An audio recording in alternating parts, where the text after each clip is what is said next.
kesempatan baik yang diberikan kepada kami, dan kami akan membawakan materi pokok-pokok dasar agama Buddha. Dan sebelumnya saya mohon izin Bapak untuk menyampaikan ceramah dharma pada hari yang baik ini. Ya, saya nyamannya berdiri saja.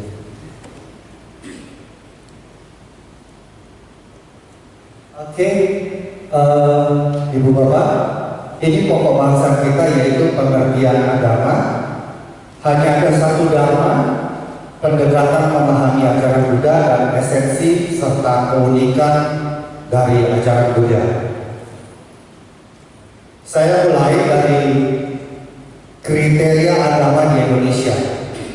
Agama yaitu sistem yang mengatur kepercayaan dan peribadatan dan kewajiban, lebih menuju kepada kelembagaan kebaktian dalam aspek formal, ajaran, peraturan, organisasi, mengajarkan keyakinan kepada Tuhan Yang Maha Esa, mempunyai pendiri, kitab suci, umat, tempat ibadah, kegiatan ritual, di bawah pembinaan bimbingan Departemen Agama.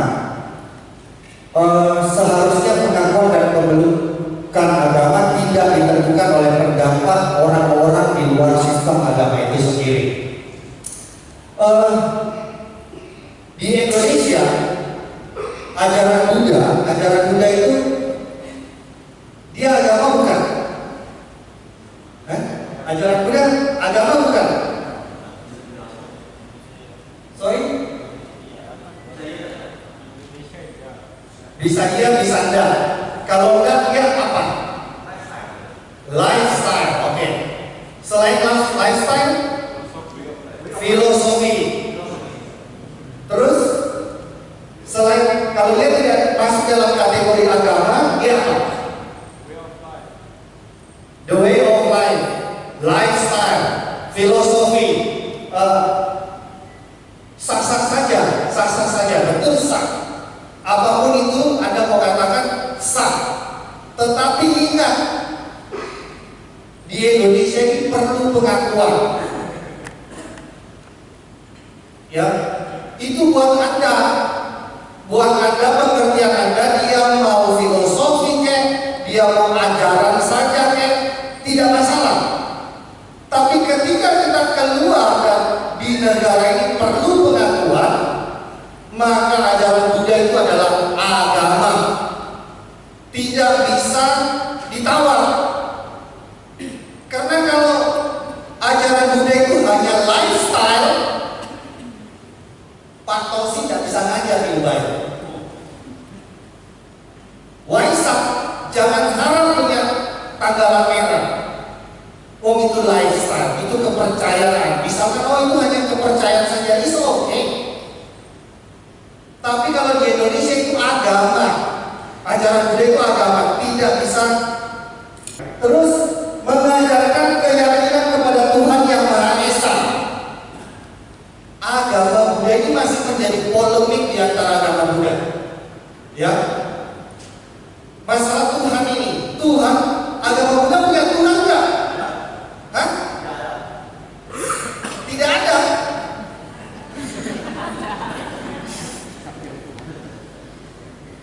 Dia juga tidak keliru dia ngomong tidak ada. Ya. Tapi hati-hati. Hati-hati. Ya, saya bilang dia tidak keliru. Tapi benar atau salah saya tidak ngomong. Ya, hati-hati. Soal Anda mau percaya tidak percaya urusan lain. Tapi di Indonesia harus punya Tuhan. Ya, karena ini Pancasila kita ketuhanan Yang Maha Esa dan sebutannya Adi Buddha. Makanya saya sedih. Teman-teman kan tahu sendiri punya komunitas-komunitas itu banyak. Ketika ada biku-biku yang dianggap biku besar, guru agung, ya, datang Indonesia, terus ceramah, dikasihkan mimbar yang tinggi, ceramah, lalu dengan lantang agama Buddha tidak mengenal yang namanya Tuhan. Enak aja dia ngomong. Setelah itu kami yang di sini bersaing, oh punya Tuhan, punya Tuhan, punya Tuhan. Betapa sensitifnya masalah ini. Sudah siap enggak? Kita sudah siap enggak?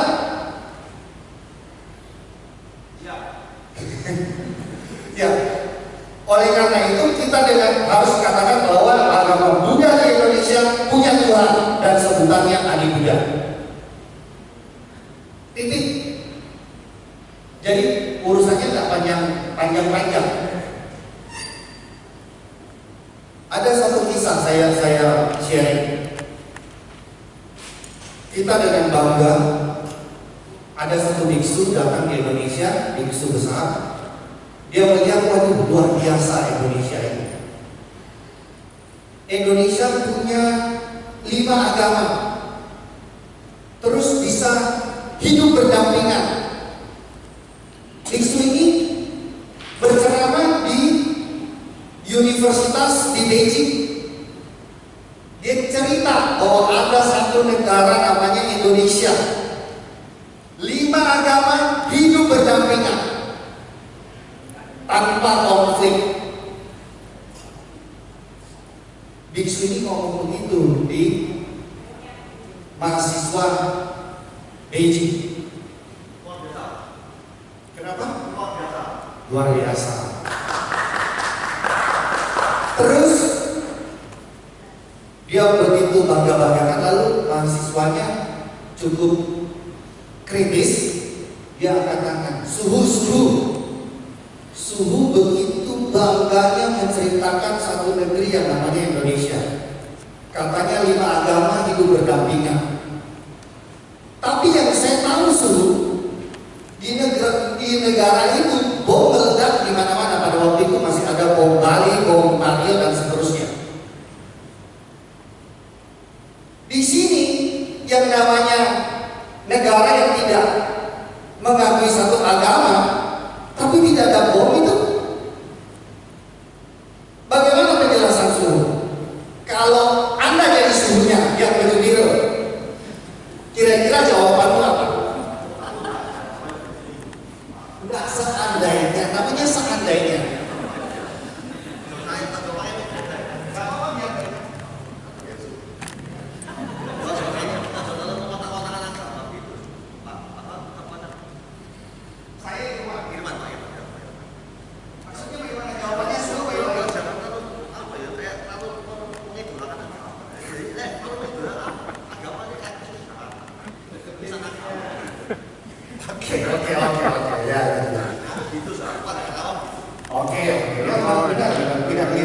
Ada yang mau jawab kalau Anda jadi suhunya?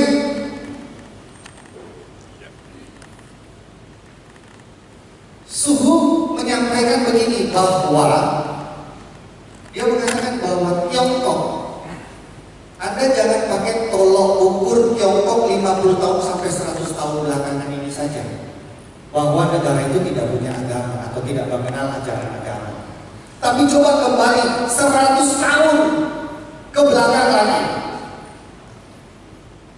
ratusan tahun, ribuan tahun yang lalu, Tiongkok sudah pernah menjadi negara yang sangat agamis. Bahkan begitu agamisnya negara itu, sehingga agama itu sudah masuk ke dalam tulang dan daging masyarakat Tiongkok. Ya, masyarakat Tiongkok, supaya tidak keliru, sudah masuk ke dalam tulang dan daging masyarakat Tiongkok, sehingga dalam posisi seperti itu agama tidak dibutuhkan lagi, karena dia sudah menjadi nafas. Tapi kalau itu belum menjadi nafas, maka agama dibutuhkan. Paham ya? Kenapa kok agama dibutuhkan dan pengakuan atau sebutan Tuhan yang Maha Esa itu perlu di Indonesia? Seharusnya pengakuan dan pemelukan agama tidak ditentukan oleh pendapat orang-orang di luar sistem agama itu sendiri. Nah, polemik yang terjadi belakangan ini karena persoalan ini. Kalau seorang pengikut ajaran Buddha menjelaskan tentang ajaran Konghucu, pasti keliru. Pasti keliru. Orang yang bisa menjelaskan tentang Konghucu tentu orang Konghucu itu sendiri. Dan orang yang bisa menjelaskan tentang agama Buddha tentu orang yang meyakini tentang ajaran Buddha. Jangan orang di luar ajaran Buddha ngerti titik terus menjelaskan ajaran Buddha. Keliru. Keliru. Makanya sedih juga ada orang baru tahu sedikit terus dia beralih hati dan kemudian dia menjelaskan tentang agama Buddha. Pasti keliru. Dan ini jadi persoalan. Ya. Jadi persoalan. Kenapa? Karena Anda tidak meyakini ajaran itu dan kemudian Anda menjelaskan.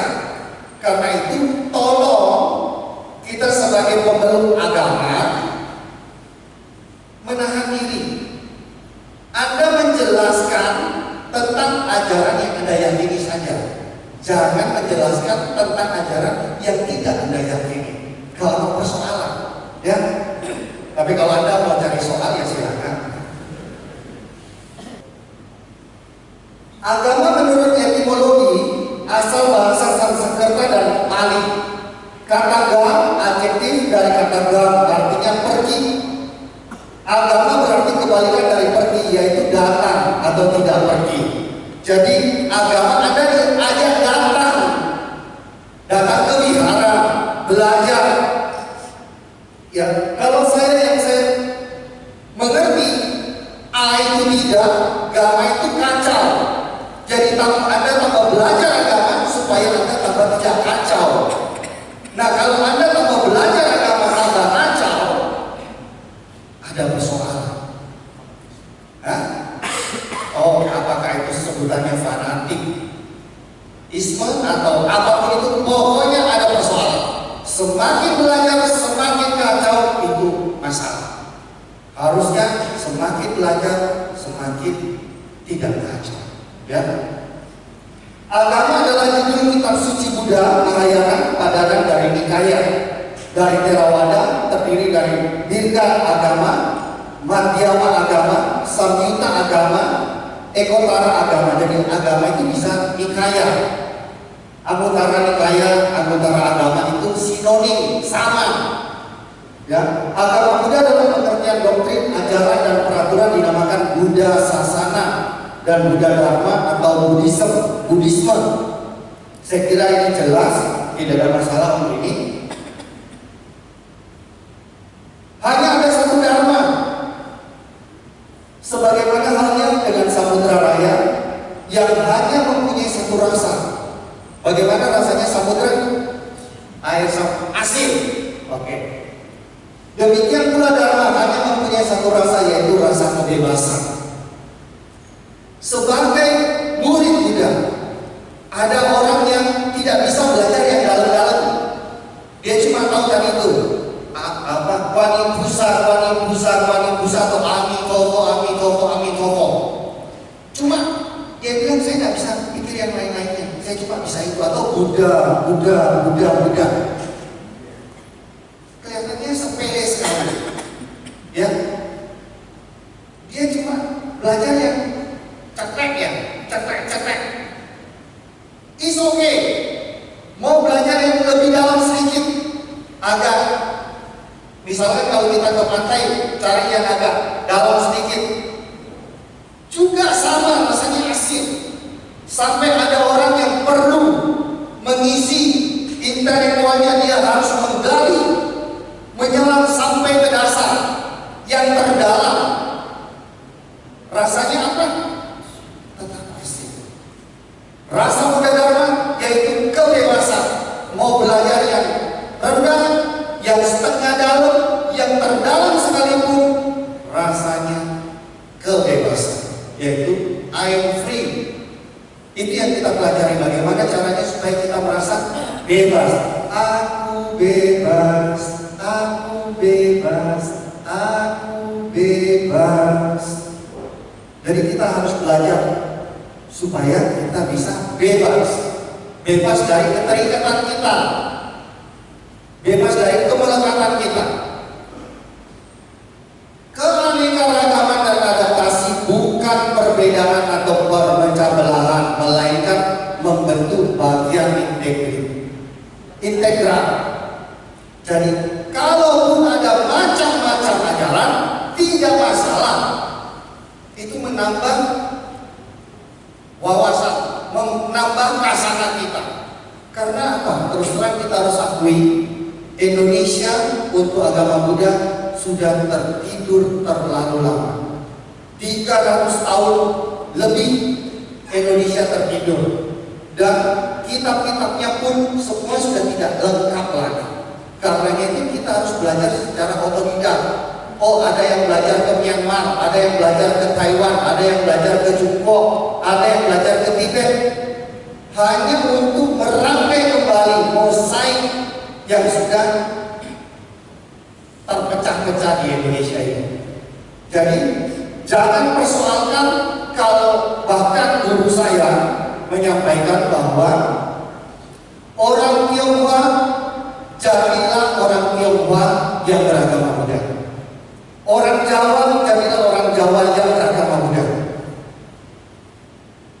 Tidak perlu orang Tionghoa menjadi orang Jawa untuk menjadi umat Buddha, atau sebaliknya orang Jawa menjadi orang Tionghoa untuk memeluk agama Buddha. Jangan membatasi ajaran Buddha sebagai salah satu tradisi, karena label-label tradisi membatasi keuniversalan, menimbulkan disharmoni, diskriminasi, dan kesalahpahaman. Nanti kita coba bicara di slide yang berikutnya lebih jauh. Kebenaran bukan pembenaran. Jika seseorang telah mendengar, kemudian dia mengatakan, inilah yang telah aku dengar, ia melindungi kebenaran sepanjang tidak secara kategori berkesimpulan bahwa hanya inilah yang benar dan semua yang lain adalah keliru. Ini ketidakpahaman kita. Karena saya mendengar ini terus yang lainnya tidak ada. Kan terjadi di Buddhism, terjadi seperti ini.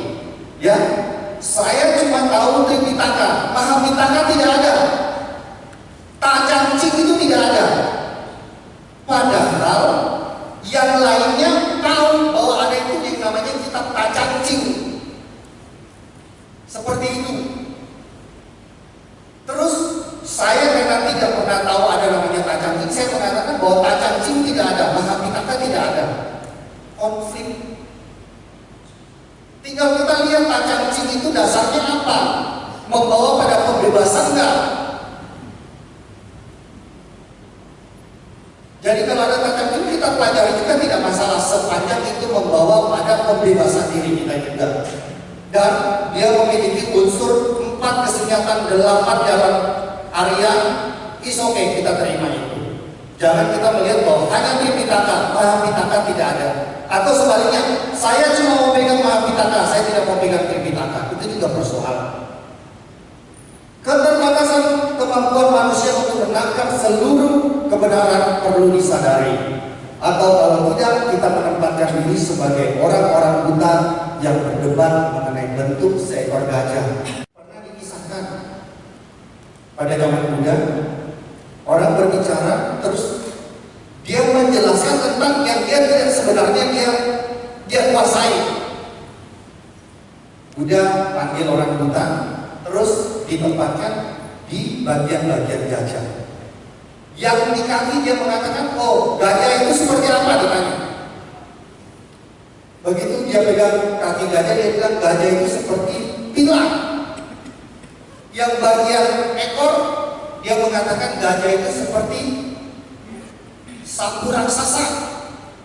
Sedangkan yang di bagian belalai, dia mengatakan gajah itu seperti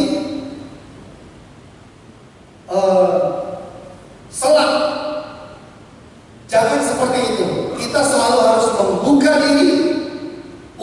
belajar. Jangan kita tutupi diri kita bahwa apa yang saya tahu itu yang benar, paling benar, yang lainnya keliru. Maka dari itu, dalam latihan kita selalu harus menyiapkan satu lembar kertas yang halaman baru, sehingga setiap hari kita bisa mengisi itu. Kita maksudnya supaya setiap hari kita bisa belajar. Setiap hari kita selalu buka diri untuk sesuatu yang baru. Jangan merasa bahwa saya sudah ngerti, saya tidak belajar lagi. Buddha selalu berharap kita bisa maju, kita bisa pintar. Tambah belajar, mesti tambah pintar, bukan tambah bodoh.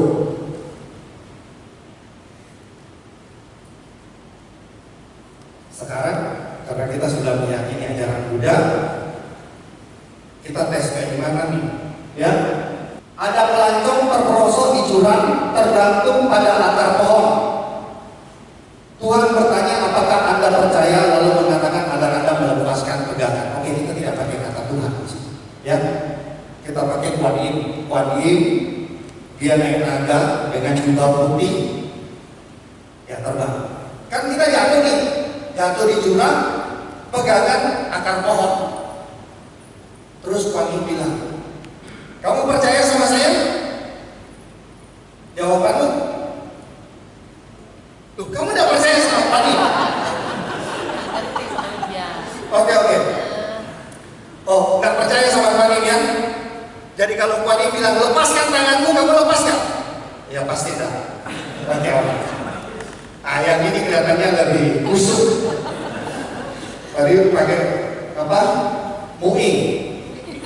Kuan Yin datang dengan naga, dia terus turun. Wah, ini Ibu Susan lagi gantung di akar pohon. Percaya nggak sama Kuan Yin? Percaya. Percaya benar atau percaya tok? Percaya benar. Terus Mak Kuan Yin, supaya kan kita lebih hormat kita bilang Mak Kuan Yin bilang, lepaskan tanganmu. Kamu lepaskan nggak? Di bawah.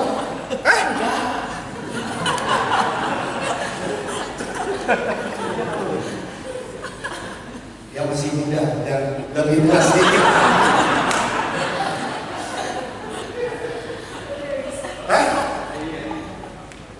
Mak Kuan Yin lo bilang, percaya kan sama Mak Kuan Yin? Percaya. Terus ini tinggal naik juga nggak bisa, cuma bertahan di sini atau turun. Terus Mak Kuan Yin bilang, lepaskan tangan.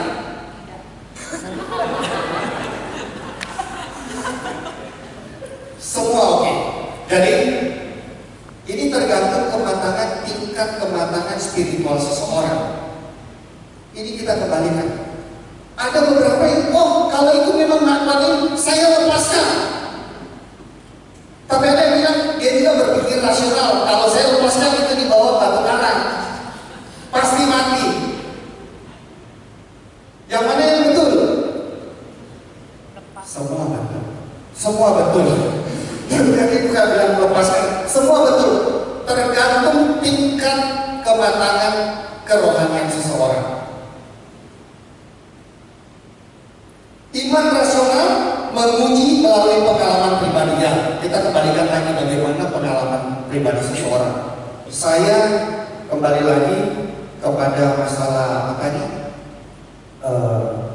Toleransi yang agak terganggu belakangan. Sering dalam banyak pertemuan saya bertemu dengan teman-teman yang beragama lain. Dan berkaitan ini masalah kaitannya dengan kematangan tingkat spiritual seseorang. Dipertanyakan tentang Rohingya ataupun tentang Thailand Selatan ya. Thailand ya, Rohingya Myanmar. Yang ada lagi masalah kan di Thailand Selatan ya, Thailand Selatan. Bagaimana kok bisa seperti itu? Katanya umat Buddha itu sangat-sangat damai, sangat punya toleransi yang begitu tinggi. Kok ada kasus di Rohingya dan ada kasus di Thailand Selatan? Hah? Oh my God. Jadi mungkin Anda benar, tetapi dalam satu pertemuan tidak bisa kita jawab seperti itu kan?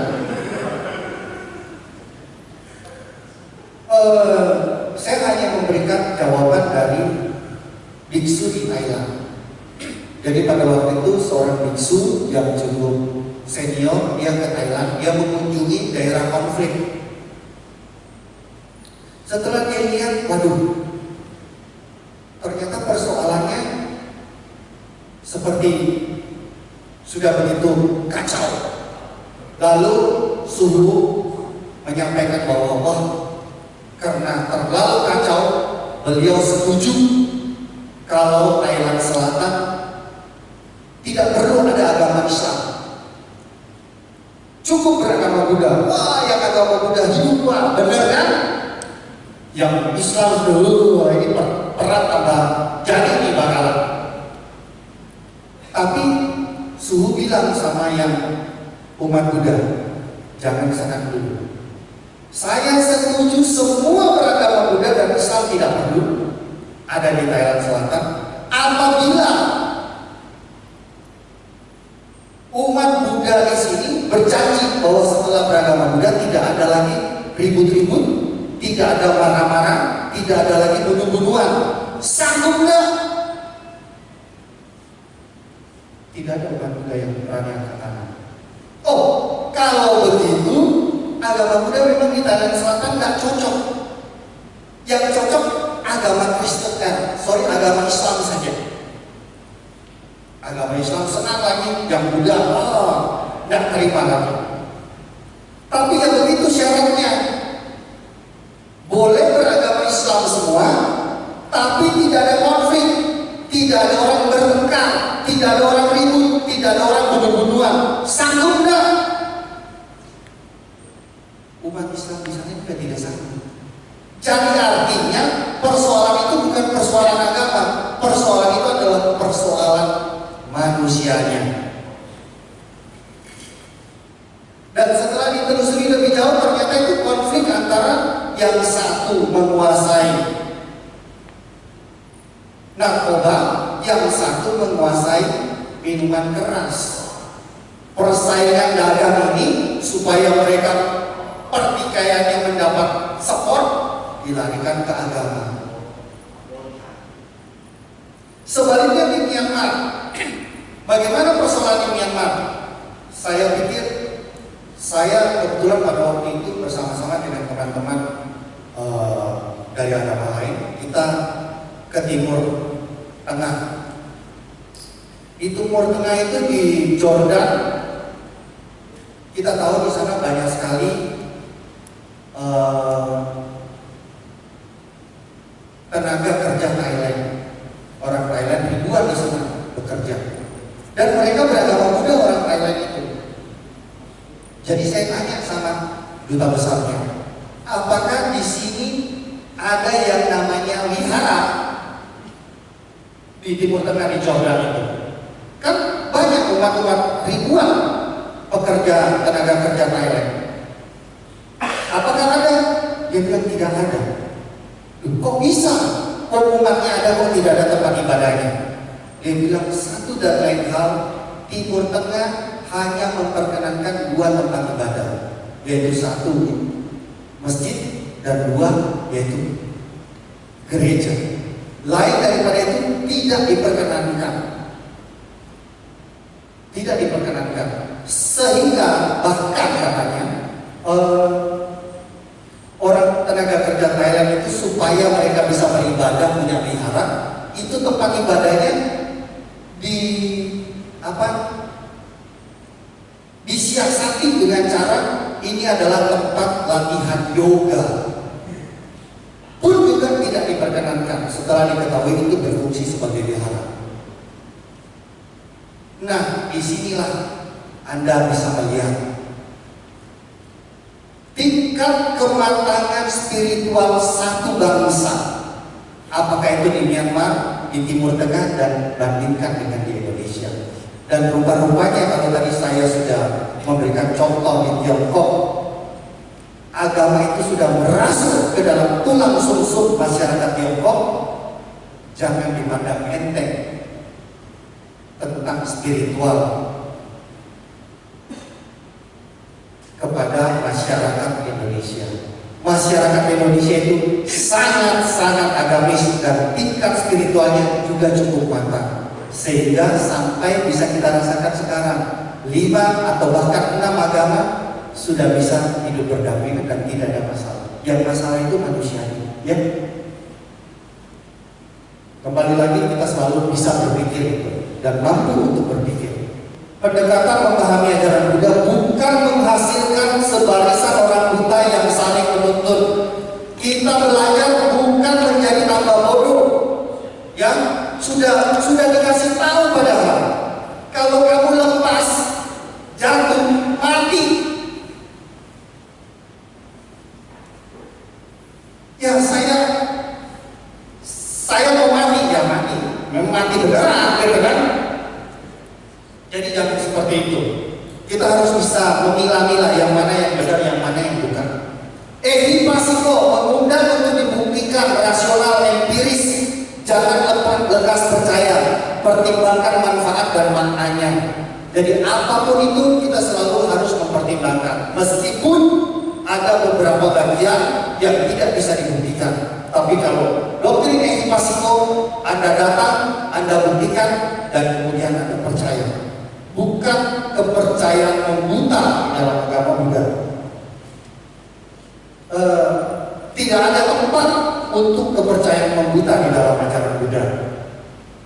Strategi upaya kausalia, kecakapan untuk membuat orang lain mencapai tujuan atau memperhatikan keunikan seseorang. Nah, ini yang perlu kita sadari nih. Sebutan agama, pengakuan tentang ketuhanan, ini semua hanya upaya kausalia, ya. Sampai ngencing pakai UI, pakai ingkeng dan seterusnya, ritual-ritual itu semua upaya kausalia, hanya cara-cara pendekatan kepada umat bagaimana supaya dia bisa lebih mengerti, supaya dia bisa tercerahkan, dia dapat insight-nya. Apakah melalui info, ya, apakah lewat meditasi jalan, itu hanya upaya kausalia, itu hanya cara pendekatannya. Kita harus mengerti itu. Nilai-nilai pluralisme, non-sektarian, inklusivisme, dan universalisme, inilah yang diangkat oleh Budayana. Budayana itu sangat plural. Saya justru belajar waktu saya mengajar di Ubaya, di mana kita harus berdiskusi antar agama-agama. Ketika kita berdiskusi antar agama yang berlainan, saya berpikir kita berbicara tentang kesamaan. Oh, yang sama-sama, agama Buddha kayak begini, sama dengan agama Kristen, sama dengan ajaran Islam dan agama-agama lain. Kita cari sama-samanya. Betul? Keliru, Ibu Bapak. Sayangnya keliru. Kita bukan menyamakan yang berbeda. Yang berbeda itu tidak kita samakan. Tapi kita bisa mengerti perbedaan itu. Dan kita bisa akor. Itu persoalannya. Itu pluralisme yang dimaksud. Mudah-mudahan saya tidak keliru, Pak Sujopo Efri. Jadi bagaimana kita memaknai perbedaan yang ada dan kita bisa akor. Itu pluralisme. Bukan kita mencari persamaannya atau mencari perbedaannya. Ya. Itu yang berat di situ. Terus non-sektarian.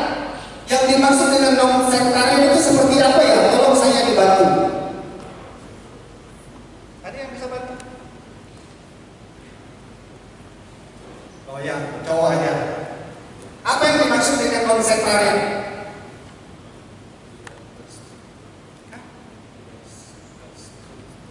Terstruktur itu kayak apa toh?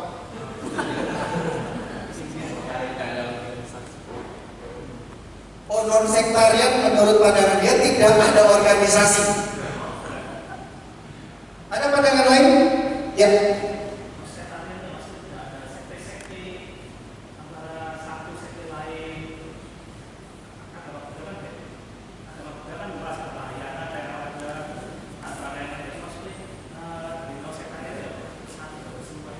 Oh, jadi kalau non sektarian, saya coba memahami apa yang disampaikan. Kalau non sektarian itu Mahayana tidak ada, Theravada tidak ada, terus Vajrayana tidak ada, disatukan semua.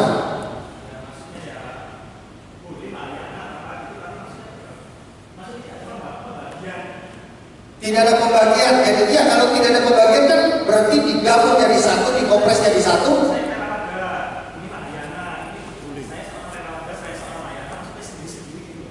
Sendiri-sendiri.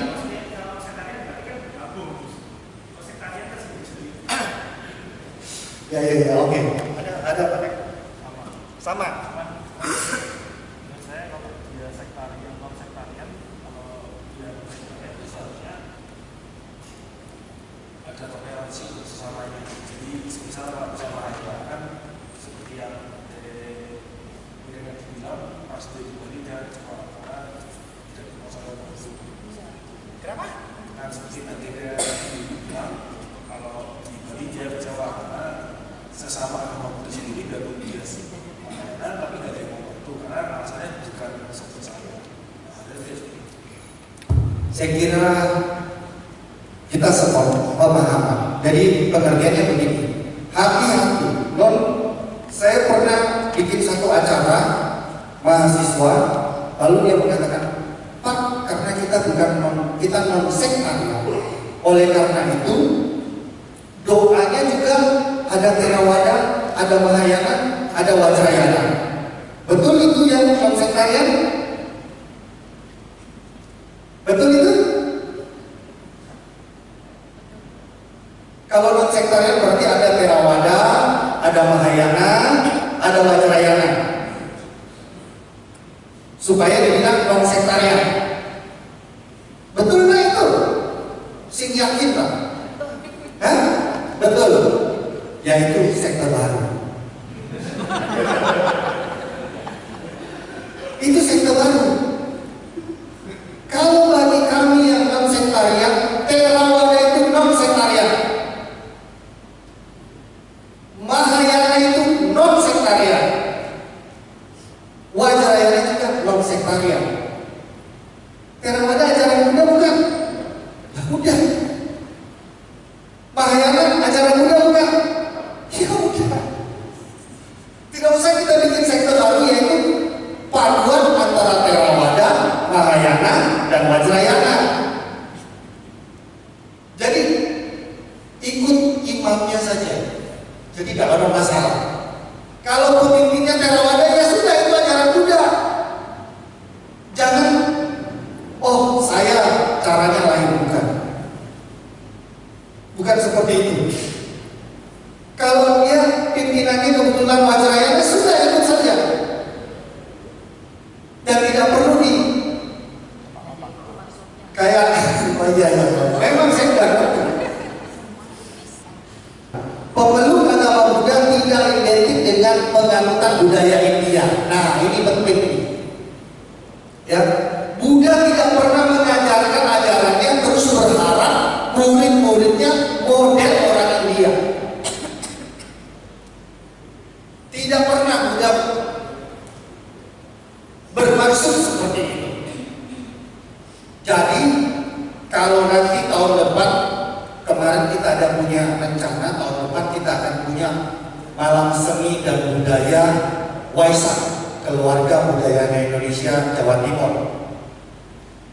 Ini saya sudah mendapat masukan, bisikan, kritikan dari teman-teman, khususnya kita kalah dari teman-teman Katolik. Teman-teman Katolik sudah lebih advance, lebih maju dari umat Buddha yang ada di Indonesia, umat Buddha Indonesia. Kenapa? Pohon Natalnya ada hiasan-hiasan itu yang bulat-bulat, terus ada apa? Yang bintang-bintang, katanya itu apa? Kristal es, ya. Kalau teman-teman Katolik dia sudah mulai ganti.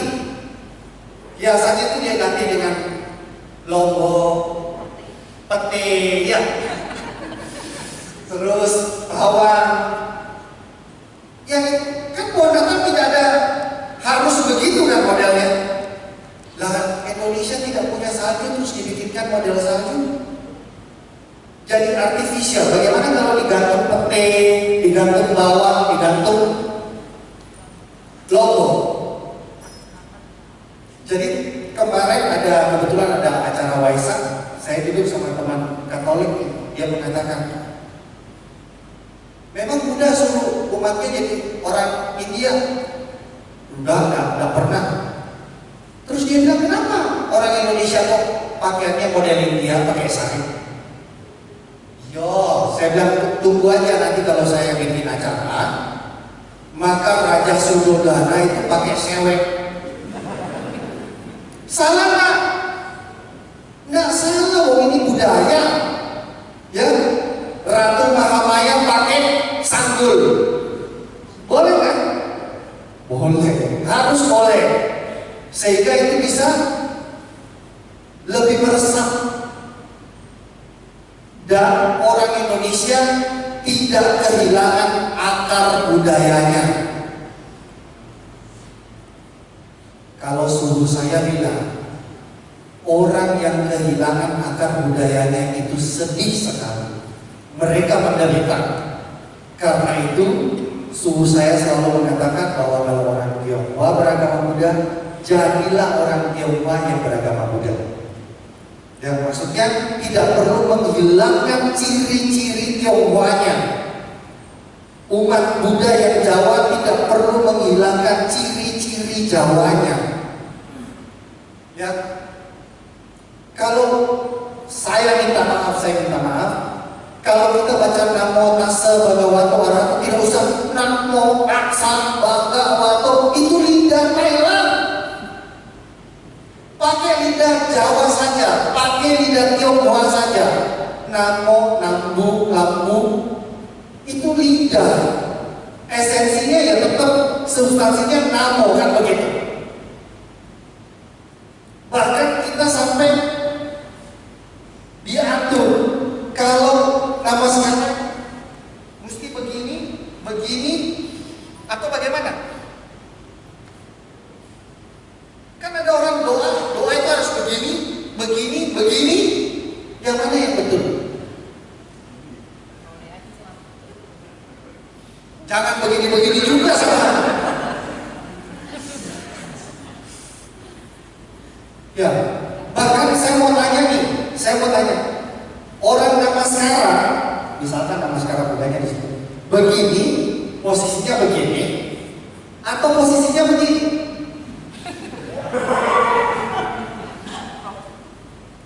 Ya, yang mana yang betul? Hah? Yang begini? Atau yang begini? Yakin? Tapi kan selain yang sebelumnya kita jangan jadi orang buta yang menuntut. Hah? Jongkok jelek, kenapa jelek? Kalau tidak jongkok malah. Hah? Urusan lain ya. Hati-hati kalau kita sampai terlibat di persoalan yang seperti ini.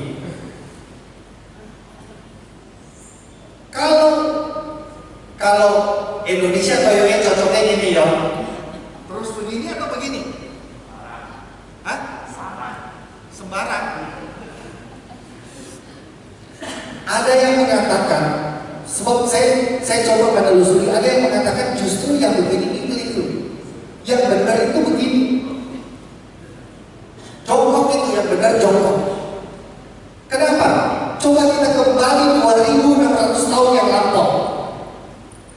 Ada gedung, Buddha mengajarkan di gedung seperti kita yang lebih punya karma baik. Ada gedung seperti tidak ada. Dia kan ngomongnya di taman, di hutan. Nah, kalau hutan enak kan duduk begini. Ya beginilah.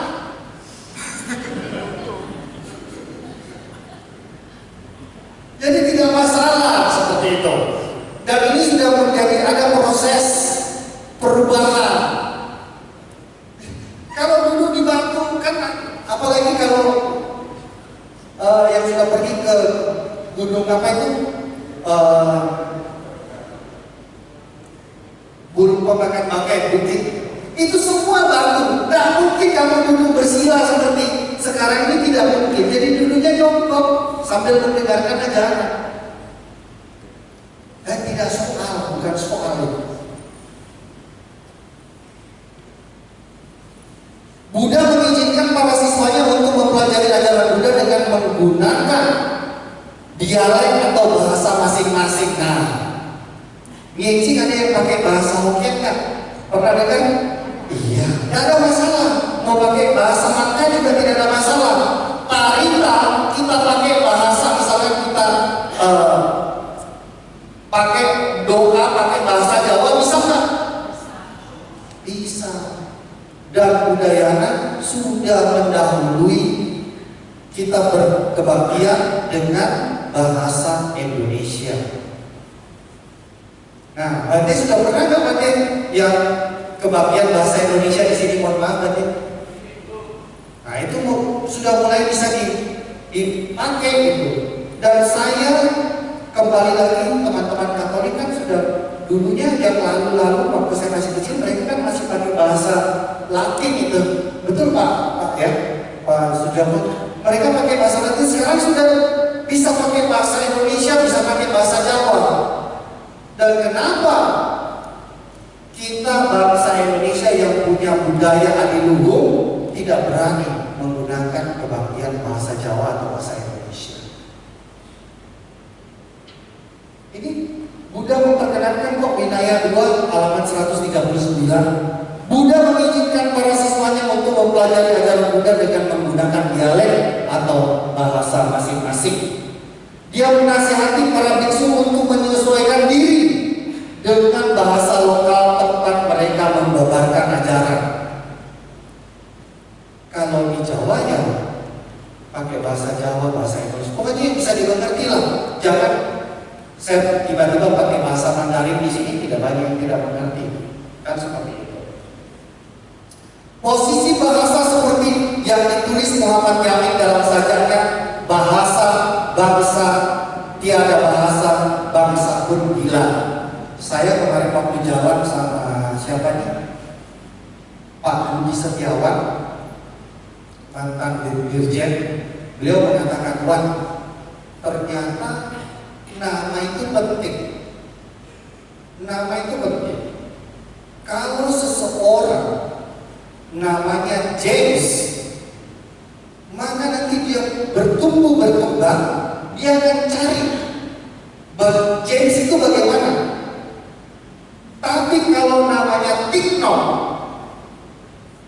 dia akan mencari latar belakang kenapa namanya dia Tikno. Dan begitu juga orang Tionghoa, jangan sampai hilang nama Chinese-nya. Karena kalau dia tidak punya nama Chinese, maka dia akan mencari latar belakang dari namanya. Kelihatan kan sekarang di luar itu namanya bagaimana? Terus bagaimana budayanya? Berubah semua. Berubah semua karena dari nama. Jadi penting kalau orang Jawa biar bernama Jawa, kalau orang Tionghoa biar pakai nama Tionghoa. Kalau orang Tionghoa dia pakai namanya misalkan Regan, maka dia akan ke barat-baratan. Tapi kalau orang Tionghoa misalkan namanya Sudodana, maka dia akan ke India seperti itu. Kira-kiranya dia akan mencari latar belakang namanya. Esensi ajaran kausalitas, melihat sebab akibat, melihat dharma. Segala sesuatu timbul karena sebab. Nah, ini yang paling penting di esensinya. Yang lain-lainnya itu hanya kembangannya saja. Ya, bahwa Paticca Samuppada tidak ada sesuatu yang muncul sekonyong-konyong. Semua ada sebab musababnya, ada sebab yang mendahului. Mengenali dan menghentikan penderitaan. Bagaimana caranya? 4 kesunyatan, 8 faktor Arya. Tidak melakukan kejahatan, mengembangkan kebaikan, mensucikan pikiran. Apa itu? Oke, kita singkat lagi dia menjadi dana sila samani. Ya, dana sila samani.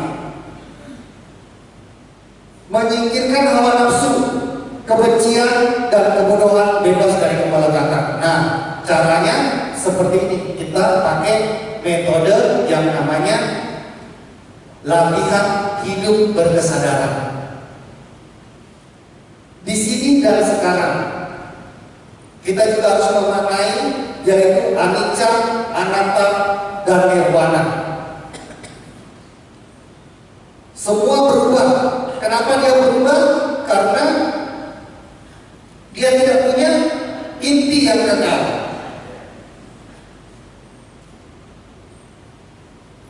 Makanya dia penderitaan. Supaya tidak menderita, kita harus merealisasi nirwana. Anatta sama dengan sunyata. Sunyata itu apa?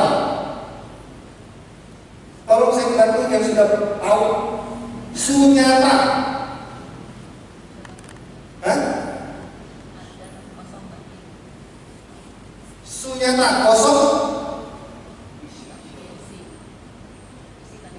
Isi tapi kosong. Setuju? Sunyata? Secara singkat saja, sunyata itu kan dari 2 kata. Sunya dan nyata. Sunya apa? Kosong. Nyata apa? Ada. Dia ada sekaligus tidak ada. Makanya sunyata. Kaya opo sunyata itu?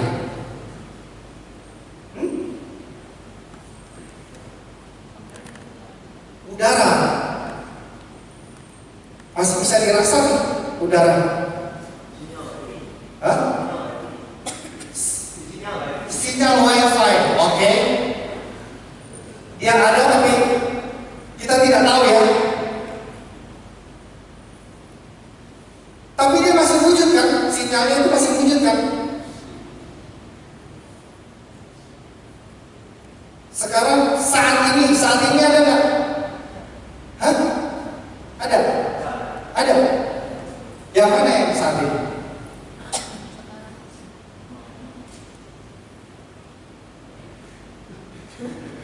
Oh, saat ini tidak ada. Yang ada masa lalu dan masa akan datang. Saat ini tidak ada.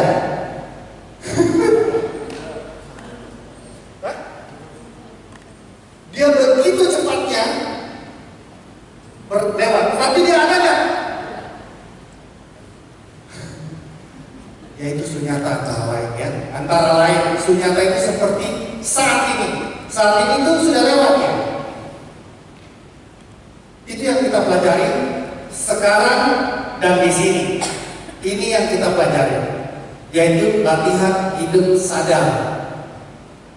Now or never. Sekarang atau tidak akan pernah. Yang lalu sudah terjadi, tidak bisa diapa-apakan lagi. Yang akan datang belum pasti. Belum pasti. Sekarang kita sadar enggak? Sadar enggak? Pingsan. Tahu di sini dan sekarang. Atau di sini tapi ini hari ini tiketnya wis tuku guru yo. Hah? Itu tidak masuk dalam kategori sadar di sini dan sekarang. Kita coba, saya kemarin membaca tulisan dari di Facebook Pak Sujo Pevri. Kita meninggalkan semuanya, kita melepas handphone. Waktu saya mencoba memasuki latihan hidup sadar 5 hari pada waktu itu bersama saya langsung di Bogor. Saya ada pergumulan yang begitu hebat.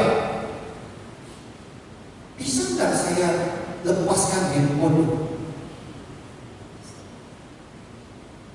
Bisa nggak saya tinggalkan kerjaan saya? 1 minggu loh. Bergumul. Lupakan semuanya. Lalu saya tiba-tiba berpikir, oke, anggap saya sudah tidak ada. Hilang. Ikut latihan hidup sadar, diajari nafas. Umur 40 diajari nafas. Tapi ternyata tidak mudah. Tidak mudah. Dan hanya nafas katanya bisa bahagia. Benar nggak?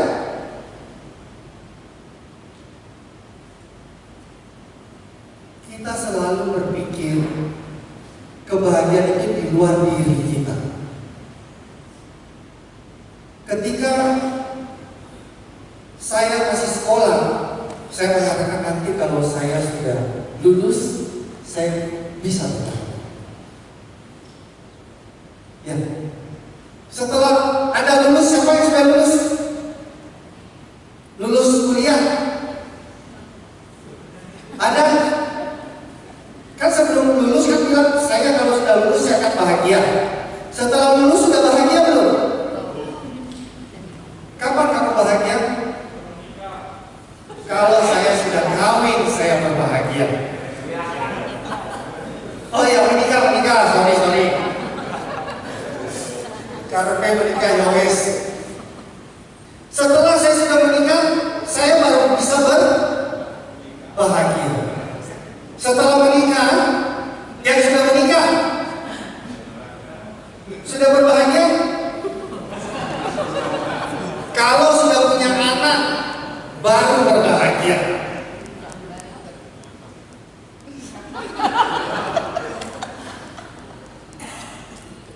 Kalau sudah punya anak, bahagia benar? Yang sudah punya anak?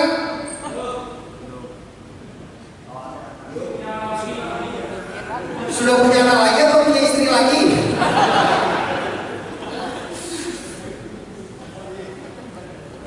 Kalau sudah punya anak, sudah berbahagia? Tidak ternyata. Kalau anaknya sudah bisa lulus sekolah, baru bisa bahagia. Belum juga.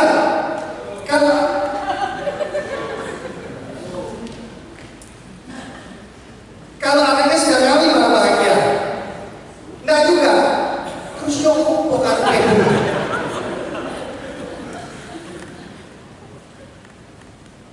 Kalau kita menempatkan kebahagiaan di luar diri kita, maka tidak akan pernah habis.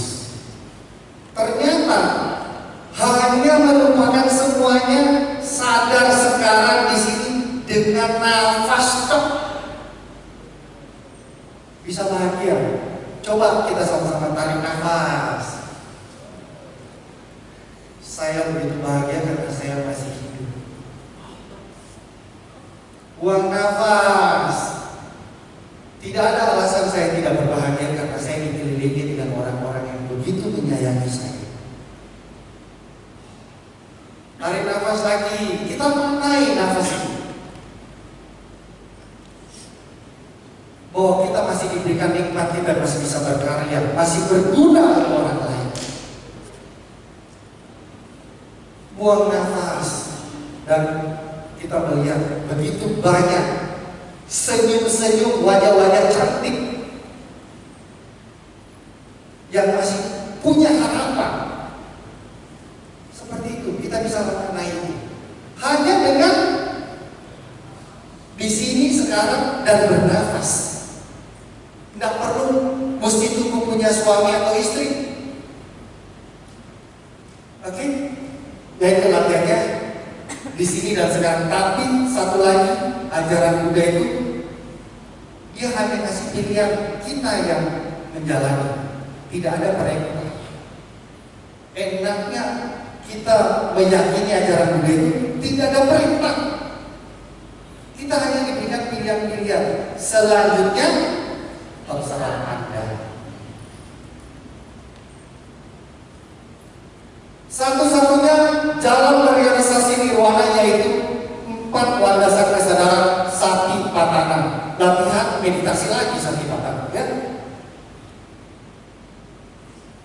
Ini tujuan hidup dari umat Buddha, yaitu nirwana, akhir dari penderitaan, dan bukan surga, bukan spekulasi. Biar direalisasi ketika orang masih hidup dengan mencapai nirwana, tiada lagi kehidupan berulang-ulang. Keselamatan, pencerahan, kesucian tertinggi dapat dicapai dengan usaha manusia sendiri.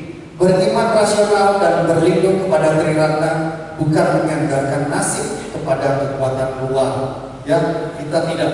Ajaran Buddha bukan fatalisme yang menyandarkan nasibnya. Oke, kita pakai Segway misalkan. Apakah saya ini buka toko atau tidak?